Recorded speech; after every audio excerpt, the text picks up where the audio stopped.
Hi friends, and welcome back.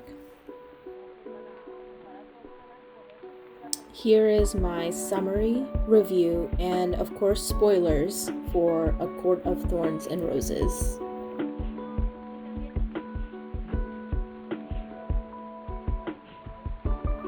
Okay, so first I will admit that I heard of this series from TikTok.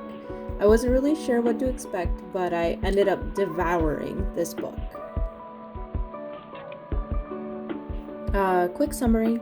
Feyre is the youngest of three sisters. In true Disney princess style, her mom is dead.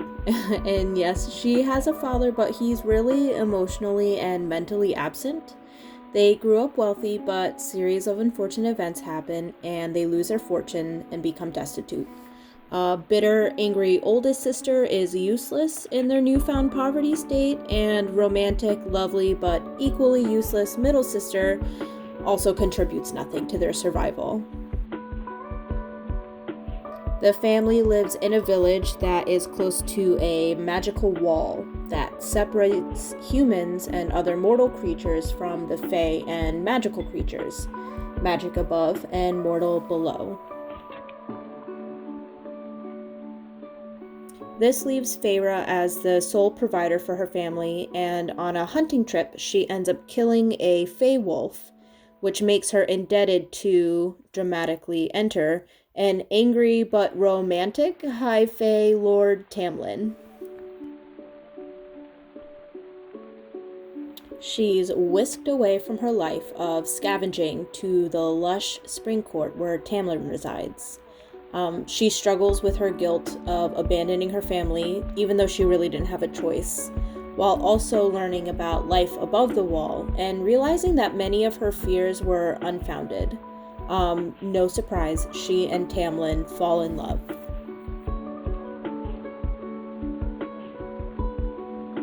But their love is tested when enter evil female character.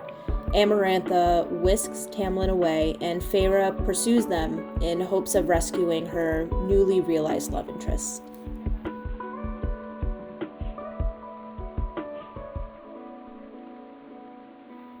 Spontaneity got a 5 stars. I literally could not sleep until I finished this book. Dialogue and world building both scored a 4, so pretty good. There were a few moments where I hesitated, like, wait, did they really just say that? That doesn't sound right. But I got over it pretty quickly and moved on.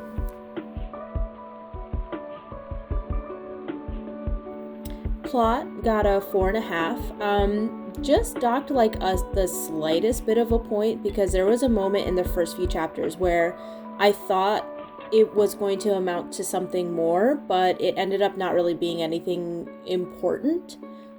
This is the scene where Feyre sells the wolf pelt and talks to a huntress about the evil fairies and horrible creatures above the wall. I thought that this huntress character would come back later. She seemed interesting, or at least be more significant, but she wasn't mentioned again. Overall, this book got a 4.4.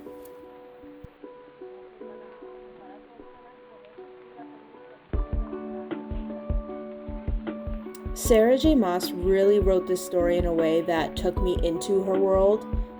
Each location was believable, each new tradition and expectation felt genuine, and the emotions from the characters felt real. And that's exactly what I'm looking for in a book. Some escape, some real life, but all entertainment.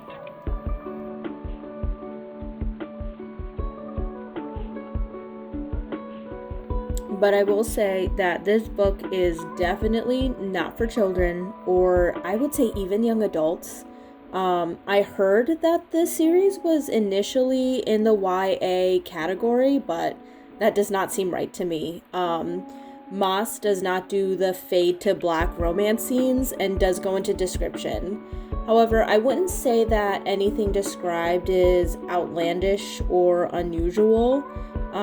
So 3 chili peppers, if that's what you're looking for. But the story is what will really pull you along.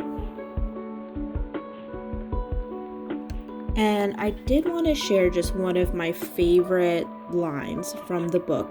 In this scene, Feyre is under the mountain. This is after Tamlin has been essentially kidnapped, and she's doing literally everything she can just to stay alive, as she is also trying to break him from this curse that he's under. And while she's there in a prison cell, she hears this music, and this is how the music is described to her. I wanted to fade into it, wanted the light of that sun to burn me away, to fill me with such joy that I would become a ray of sunshine myself. This wasn't music to dance to, it was music to worship, music to fill in the gaps of my soul, to bring me to a place where there was no pain.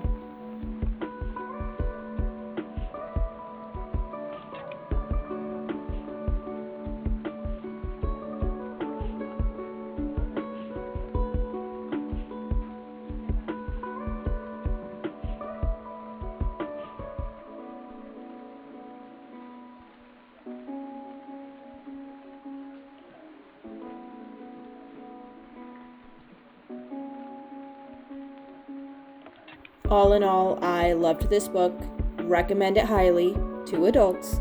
And next up is A Court of Mist and Fury, book 2 in the series.